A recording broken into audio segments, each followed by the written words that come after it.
hauhitaji kuishi kwa wasiwasi. Unahitaji kuishi kwa amani ya Mungu. Amani ya Mungu hutuliza moyo ulio katika giza la mawazo.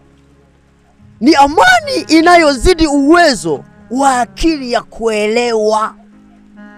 Amani ya Mungu ndivyo ilivyo. Na unawezaje kuishi katika amani hiyo?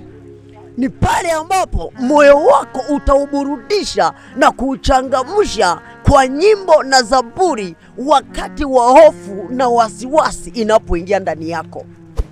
Ukisoma kitabu kile cha Wafilipi sura 4 mstari wa 7, Biblia inasema amani ya Mungu ipitayo akili yote itawahifadhi mioyo yenu.